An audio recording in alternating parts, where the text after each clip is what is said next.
जय श्री हरि बंधु। मैं आज एक विषय चुना हूँ, परोपकारी जीवन जो दूसरे का उपकार करता है।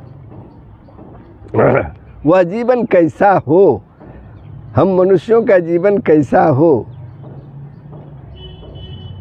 ये इसी पर हम चर्चा करेंगे। आप जानते ही हैं, सभी जीवों में मनुष्य जीवन जो है वो श्रेष्ठ है।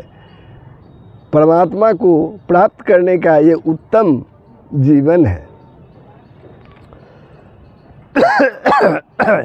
मनुष्य में अनेक सद्गुण होना चाहिए। मनुष्य में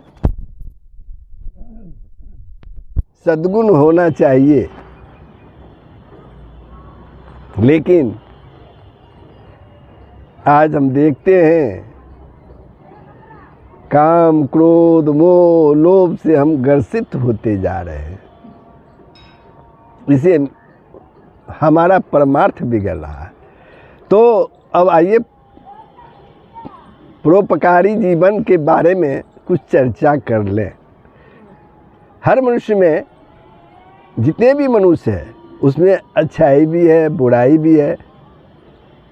दुर्जन या बुरे लोग कौन है जिसकी उपस्थिति का दूसरों पर बुरा प्रभाव पड़ता है? पतन क्या है?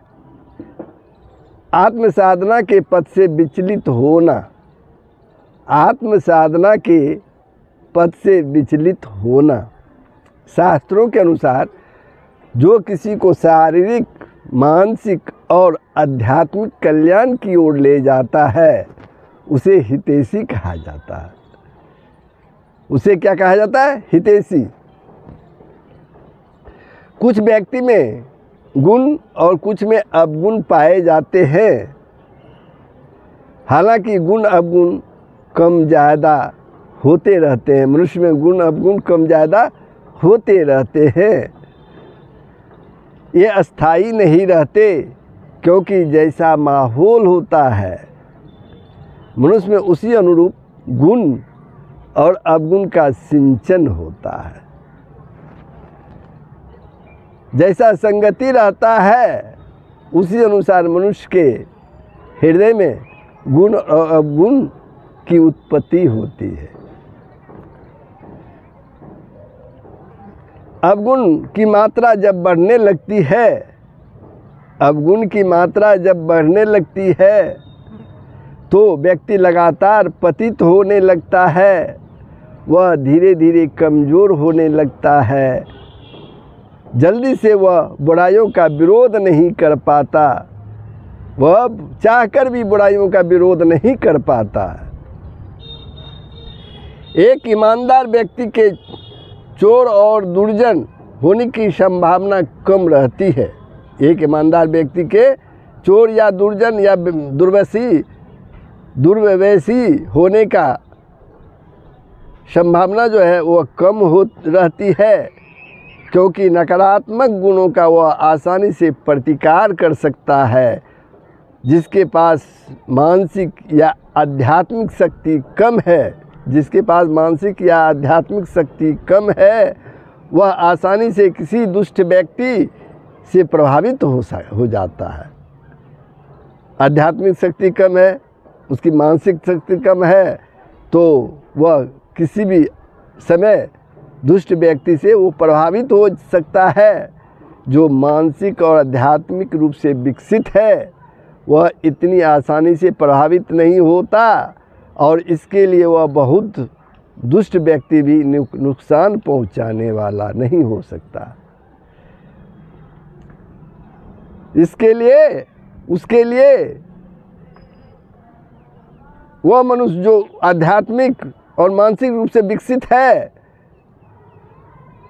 उसके लिए एक बहुत दुष्ट व्यक्ति भी नुकसान पहुंचाने वाला नहीं हो सकता। दुष्ट लोगों से बचना प्रत्येक मनुष्य का कर्तव्य है। क्या दुष्ट व्यक्ति के पास रहकर कोई सद्गुणी बन सकता है क्या? बिल्कुल नहीं बन सकता, बिल्कुल नहीं। परंतु इसके लिए मजबूत इच्छा शक्ति और मानसिक शक्ति होना भी जरूरी है। अब प्रश्न उठता है, साधु कौन है? साधु कौन है?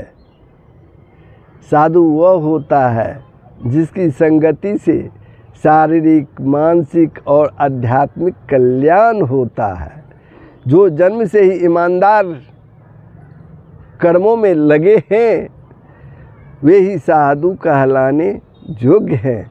परंतु ऐसे लोग जो भले ही मनुष्य लगते हैं पर हैं नहीं, उनसे परहेज करने की आज हमें आवश्यकता है, ज़रूरत है। जितना संभव हो ऐसे लोगों के साथ समय बिताएं, जितना संभव हो ऐसे लोगों के साथ समय अपना बिताएं, जितना संभव हो ऐसे लोगों के साथ अपना समय बिताएं जिन्होंने अपने जीवन दूसरों के कल्याण के लिए समर्पित कर दिया है। ऐसे लोगों के साथ ही अपना समय बिताएं जिन लोगों ने अपना जीवन दूसरों के कल्याण के लिए समर्पित कर दिया है। इससे आप अपना व्यक्तिगत